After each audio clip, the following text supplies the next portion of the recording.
76477, created by Texas Instruments. That was the voice of like all of these old arcade games. And what it basically is a synthesizer on a chip.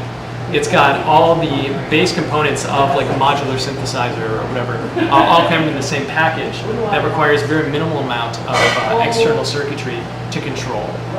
It's got an oscillator, which is what you hear as like the kick drum in this. It's got a second, what they call super low frequency oscillator, which is more commonly known as low frequency oscillator, LFO. So that will modulate the kick drum so it's not stuck at the same pitch. It'll sort of ramp up and down in pitch. And you can let that go slowly, where it'll slowly increase in pitch over time and then back down.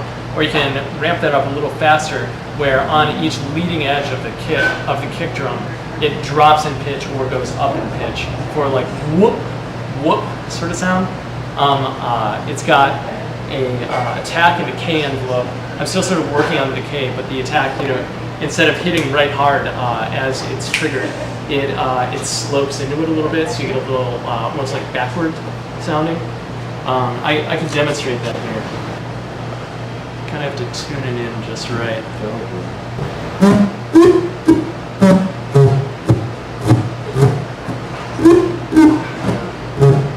It's not perfect, but it's decent. It's more than you would have had otherwise. I found that attack and decay are not what I thought they were going to be, which is this real clean envelope. It turns out it's something weird. Or I need to add like a different value capacitor because it's happening at like a log scale versus linear. So I need to play with it. But if you keep it on just standard, it hits pretty hard, like the end of the square wave when it comes to it. So in addition to those things on the kick drum, it's also got a white noise generator that, for whatever reason, in this analog chip, is a little tiny digital sample playback of a chunk of white noise. And it loops over and over and over. And it has two controls of this. One is it has a low-pass filter that you can roll down off of it, which sounds like...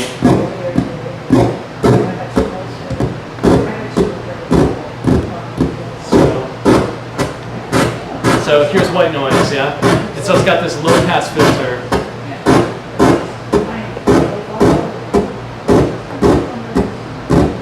It's for explosion. Yeah, exactly, yeah.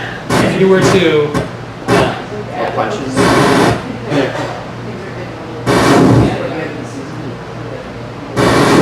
It sounds familiar. Yeah. What else like?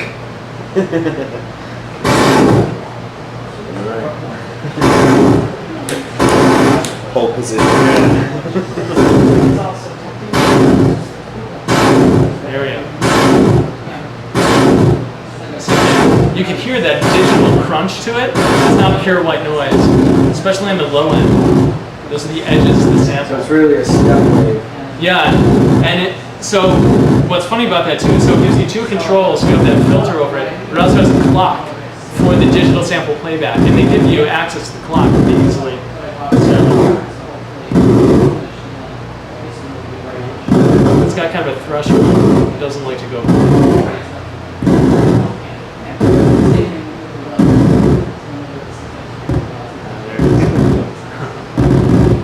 Alright, so if we open up the filter all the way.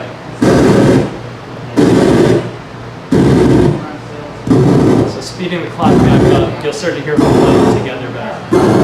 There's aliasing on top of that. Yeah.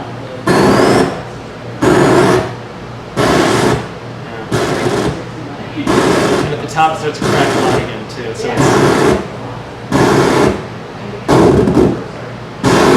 so between those two you get some nice real video gamey sounding explosion sounds. So, and what makes a better snare than just a big like explosion on every hit? Alright, so I have a set of switches that just allow you to switch for each step.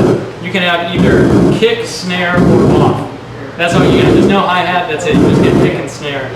So if we set, I'm going to speed up the tempo a little bit.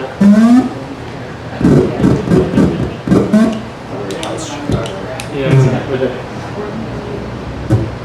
So, want some kind of polka beats, but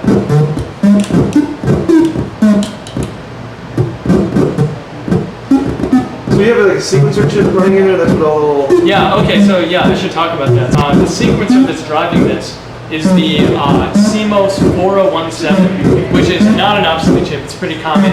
They're really cheap. And it's a 10-step sequencer. You can tell it to reset earlier than that. Setting that to like a variable, like rotary switch or something. Somebody was- You can control the length of the measure from like 1 step, 2 step, all the way up to 10 steps. So you're not like the 4/4 time. It can be like 5/4.